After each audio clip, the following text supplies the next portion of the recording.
Good morning. Thank you for joining us today to celebrate Women's History Month at Metropolitan Community College. My name is Barbara Velasquez. As the college's coordinator of International Intercultural Education, it is my honor to welcome you and moderate today's program, Chamber Music Theater, followed by discussion with the Core Ensemble's Executive Director, Michael Parola, and actress, Nadia Encarnacion. Your microphones are silenced. Send your questions via the chat to moderator Barbara Velasquez at any time during this presentation. I will present your questions to the speakers after the performance. Also, please watch the chat for a link to an online evaluation. We so appreciate your feedback. Actress Nadia Encarnacion will be introduced after the performance. At this time, we invite the Core Ensemble's Executive Director and percussionist, Michael Parola, to introduce the performance, Las Magnificas. Dr. Parola received his Bachelor of Fine Arts from the State University of New York, SUNY, at Purchase, and his Master's and Doctor of Musical Art degrees from SUNY at Stony Brook. He was a founding member and percussionist with Aquelas Trio from 1984 to 1993, and then founded the Core Ensemble in 1993. In these roles, Michael has commissioned dozens of new chamber music trios for the unique instrumental combination of cello, piano, and percussion, resulting in hundreds of performances and residences across the United States and internationally in England, Russia, Ukraine, and Australia. He also has served as percussion instructor at the Herod Conservatory of Music, Florida Atlantic University, and the Conservatory of Music at Lynn University. Good morning, Michael. On behalf of Metropolitan Community College, welcome back to introduce today's presentation. Thank you, Barbara. It is great to be back, as we like to say, and we've visited with you many times, and it's one of our favorite places to visit, both virtually and in person. And we're going to be doing our virtual presentation today. And this is for those of you who may have seen our earlier presentations. Some of this may sound familiar, but I'm going to start right from the beginning. We're going to be showing a video performance of a show called Las Magnificas. And what it is a piece of chamber music theater. It's a combination of a theatrical presentation and a music presentation. From the musical end of it, our trio, Ju Young Lee playing cello, Mikhail Darmani playing piano, and myself playing percussion, we will be playing music by Latin American composers. There will also be a large number of songs, because this show is unique in that, for us, in that all three characters are singers. And so there's a wide variety of styles, a wide variety of pieces that we will be doing that have vocals. The vocals will be in Spanish. The text will be in English. Now, that's the musical end of it. The narrative end of it is that our wonderful actress, Nadia Encarnacion, will be portraying three very significant Latin American women: the Mexican singer, Chavela Vargas, the Cuban queen of salsa, Celia Cruz, and the wonderful Chilean folk singer, Violeta Parra, considered to be the founder of the Nuevo Canción, new song movement of the mid-60s. These scenes are very comprehensive in terms of talking about their lives, their times, their trials, their tribulations, but that what comes across is that they were very, very strong people, strong women who really succeeded in many cases despite incredibly long odds, and also produced just some really wonderful music. And that's a great thing that we're able to have in our presentation. Now, I won't go into all the details about the scenes because I think that they really are kind of laid out in such a way that you will be able to follow it pretty easily. And of course, afterwards, we will be available. Nadia will be joining us, and we will be able we will be able to answer questions and hope you have comments, either in the chat or even coming on live, however it will work best. So the show runs an hour and 4 minutes. So that means in an hour and 4 minutes or an hour and 5 minutes, we'll be back after it's over, and Nadia and I will be here and Barbara will be here. And we hope you will have questions and comments for us. So that's what I have to say, Barbara. Maybe now you can start the video.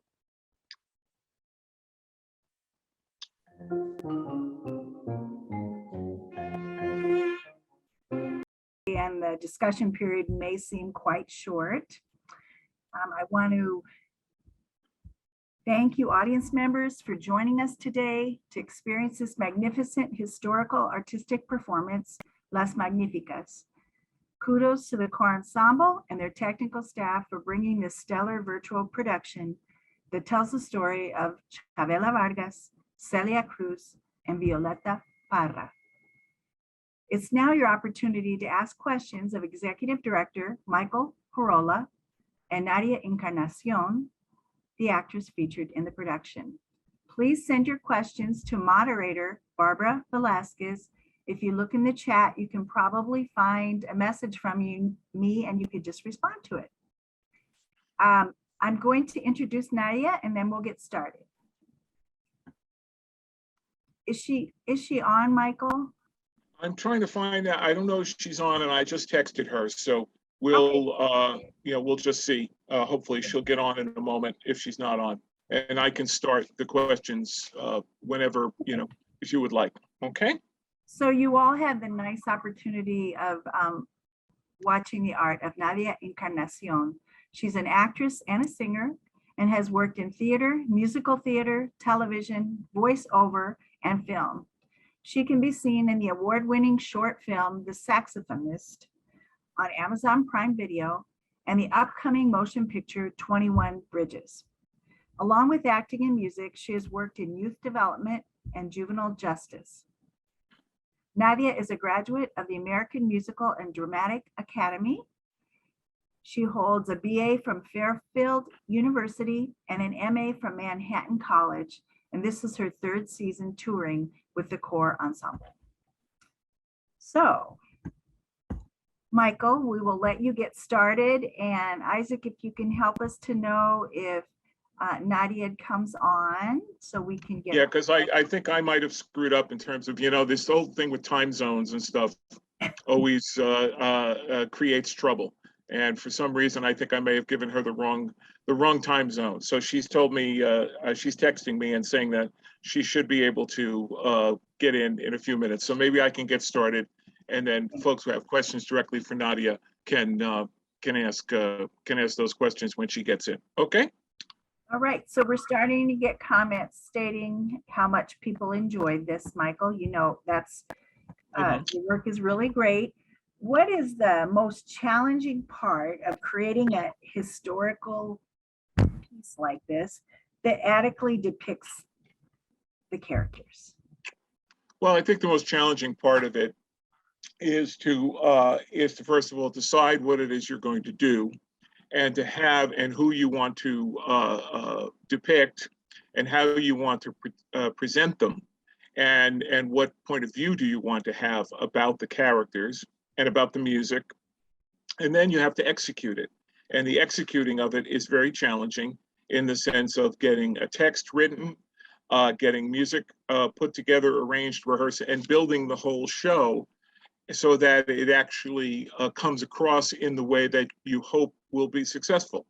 And that's just a soup to nuts kind of situation. Where you start with, let's do a show, literally, and who are these characters going to be, and why these characters, and what do we want to say about them? Like the Celia Cruz character is a perfect example. When we first started working on this, there was some question about what was the real conflict that we wanted to portray about Celia Cruz.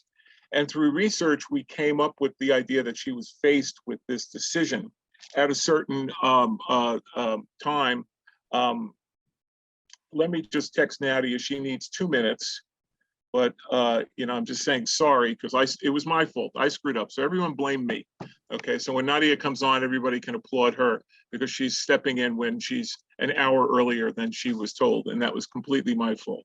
Anyway, getting back to Celia Cruz, that was that moment where, wait a minute, here's the turning point in her life where she has to make a decision that is life changing. Well, two decisions. One, is she going to go to America?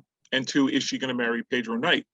And in this case, and at the time, it wasn't a sure thing that she was going to become the queen of salsa, or that Pedro Knight was going to stop being a philanderer and become completely devoted to her and devote the rest of his career to being with her and managing her career. So she was able to actually really win out on both of those cases. And that was a wonderful thing, but it was not a sure thing. So that's what we try to bring across in the Celia scene. The Chavela scene, again, can I perform without drinking? Can I do this without being a drunk? How can I? And if you know the history now of Chavela Vargas, you'll know that she really came back and was bigger than ever and became an icon in her later years, a cult figure, basically. In the last 2 decades of her life, after she came back from this long hiatus. In the case of Violeta Parra, she decided that it was just all too much for her, and that she decided to go out at a time and place of her choosing in the La Carpa de la Reina. And that was another choice. And I think the point that we make about that is she made the choice. It was her choice. She took the choice. And she had an incredibly accomplished career. I personally, as a musician, love playing her music. I think the music is really fabulous. I mean, her and Victor Jara, the two Chilean singer-composers, I think are two of the most outstanding artists of the 20th century. They're really quite wonderful. And so that's a wonderful benefit that we've gotten from that as well. All right. We have an audience member asking how you can watch the performance again. And I will say to everybody, we need to protect the rights of our artists. So therefore, this is not available through Metro, but I don't know if Michael has any ideas for you to watch it again. Well, you can watch it again because, Barbara, I believe that I made the link as a special thank you to Metro for supporting us over the years and for you supporting us over the years. The link is available through the end of the week. So if you want to watch it again, you can watch it through the end of the week. Don't try to download it because it will vaporize. It's set up, it's booby trapped. So don't even think about downloading it.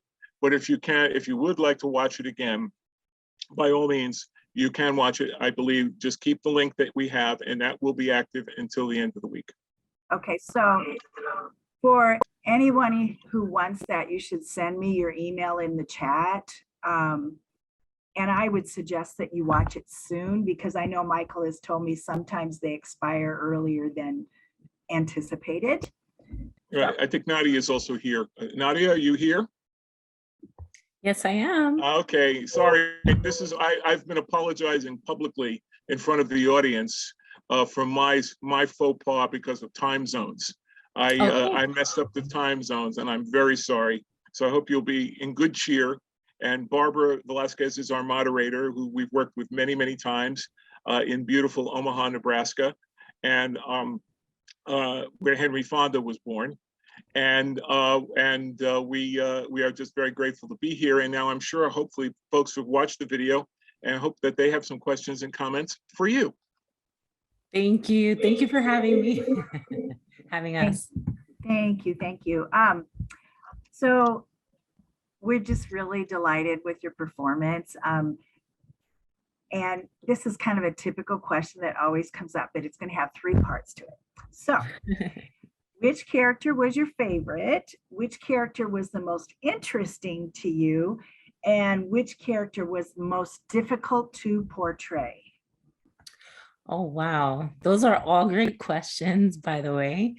And to answer the first one, which one was my favorite, I would say each woman has something that I hold very precious as a woman myself and as an artist. I have been familiar with two out of the three women, but ironically, the one that I had to learn more about was Violeta Parra.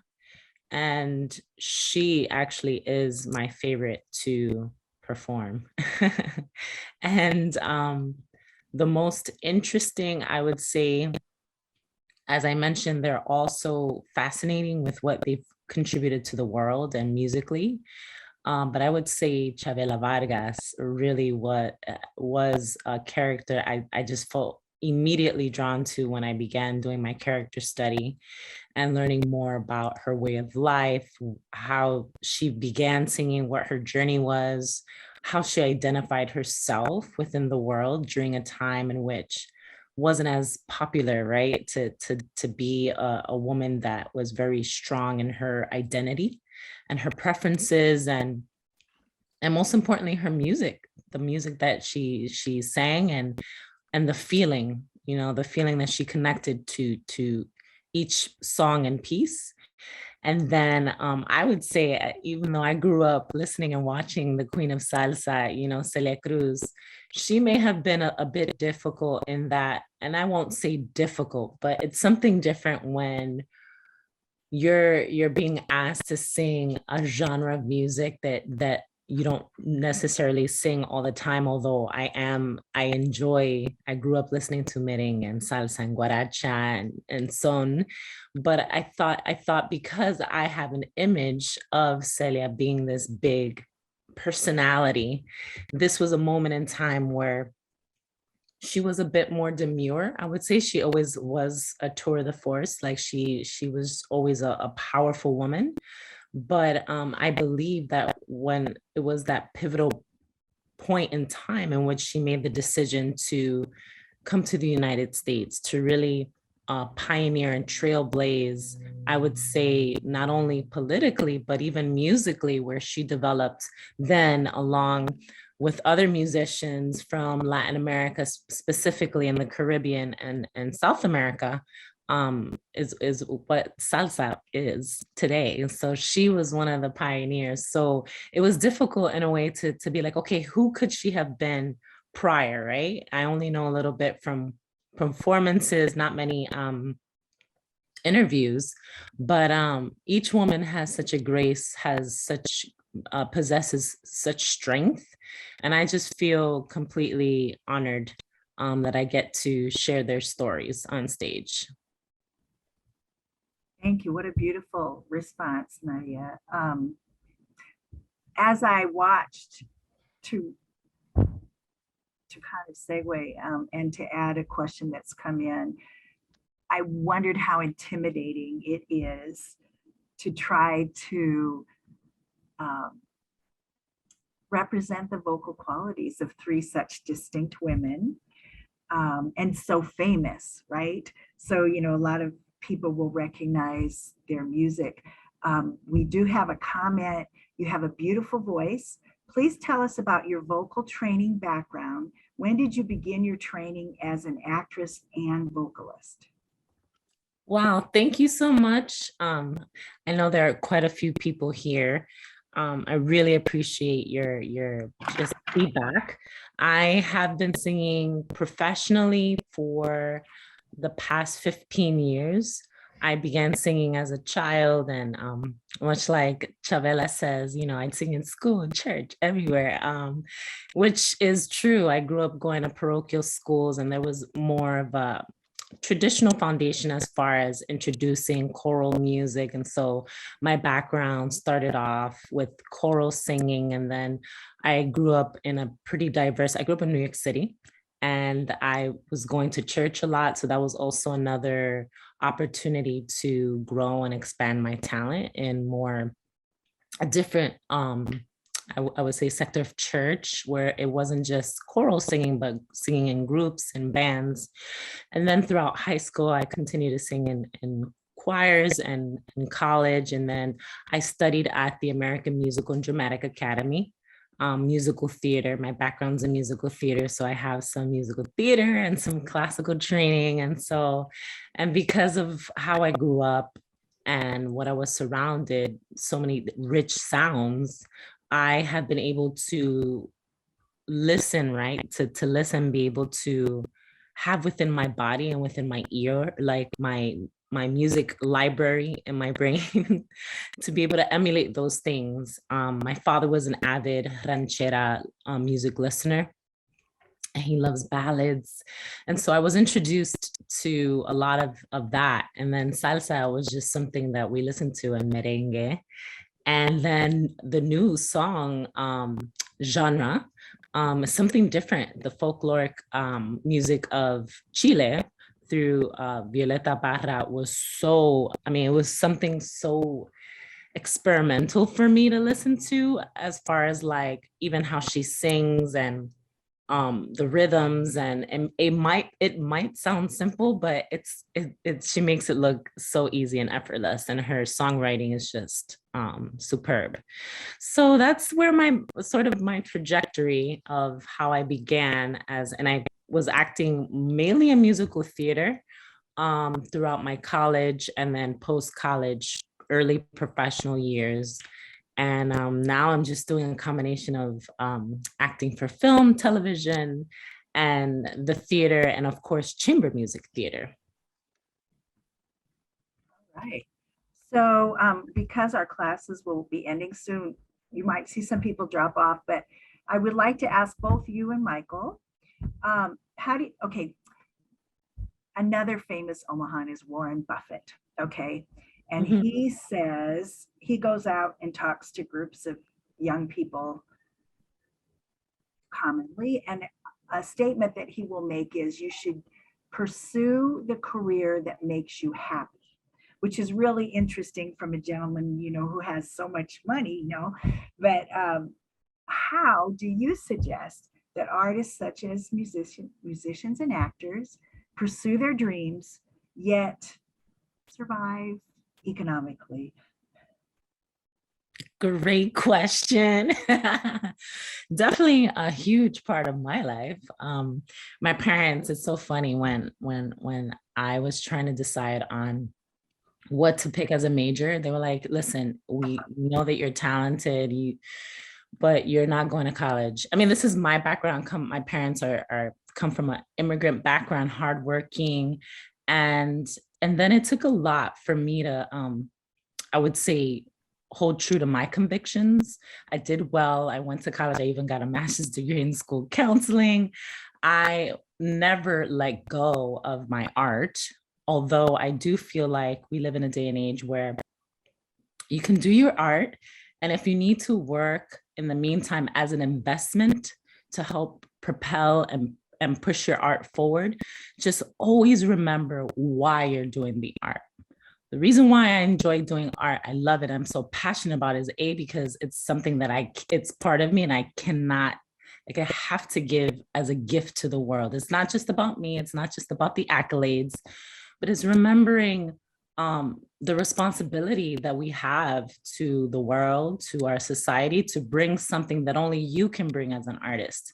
And I think when artists remember that, when those challenging times come, I won't say there won't be challenges, but make sure you have a wonderful support system, mentors within the community that can continue to encourage you.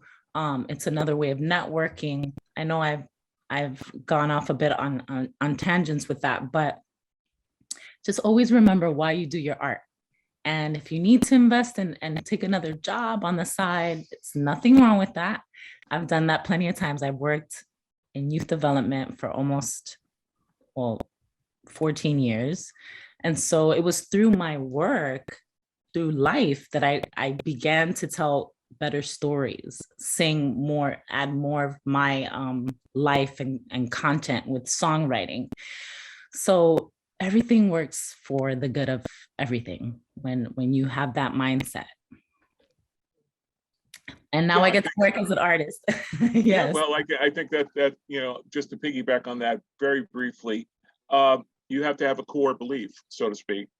and you have to decide what it is that's very important to you, and what And I've said, somebody asked me this question the other day, and I said, you want to try the best you can to leave the world a better place, a little better place. Do what you can, do the best you can, and check out clean. That's it. And so, and they said, oh, check out clean. I was like, well, that's a line I got from a TV show somewhere. But anyway, but I think it actually makes sense. And the other line that you will do is, you do what you got to do, which is, and hopefully, if you're doing what you got to do to make a living, in a lot of cases with a guy like Warren Buffett, it intersected. He was very interested in finance. He was very interested in stock picking. He was very interested in doing that. It was a passion for him.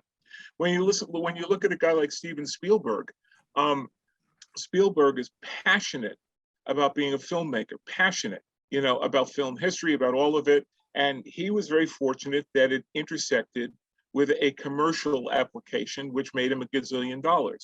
Sometimes that doesn't necessarily happen. And these are extraordinary cases. I mean, and that's what people get distorted. They think, oh, it's Warren Buffett, Stevens. These are 1 in 100 million kind of people, kind of thing. But I think at the heart of it is, are you following your dream? But are you doing it in a practical way? I've always said that to people, having dreams are wonderful, but you also have to have a practical element, which is being a starving artist is not glamorous. It's not that interesting. It really isn't. I mean, and so the idea is, can you keep body and soul together? Can you make the positive contribution and live a positive life, and really decide what's important to you, but not to the extent of where everything goes completely haywire because you're not making a living or you're not getting by and all the rest of that. Those things are not mutually exclusive. This whole idea that somehow if you're an artist, then that absolves you of having to make a living. And I think that that's absolutely completely wrong. I think you have to make a living, and you have to get by, and you have to figure out, what's important to you. And that's, I think, no matter what you're doing, whether you're in the arts or anything else. Mm-hmm. Well, I want to thank you. We are going to tie things up here. I would like to ask Nadia and Michael, do you have any last comments you'd like to share with the audience before we move to our closing? Just thank you all for being here. We really appreciate it. It's always great to work with Metro because there's always a lot of nice people who really are very interested and interesting, and it's a great thing. And we thank you for being here. Absolutely. Thank you so much. Well, I'd like to thank everyone who's attended today, especially faculty who encourage their students to participate. And I hope that the history that you saw, I trust that there's something new that you learned today. I know I did. May you be intrigued by the history presented and seek to learn more about this American history from your academic classes at MCC or another institution, or a variety of lifelong learning opportunities in your communities. Thank you, Nadia and Michael. We really appreciate it. Thank you. Thank you. Bye-bye. Wishes to you all.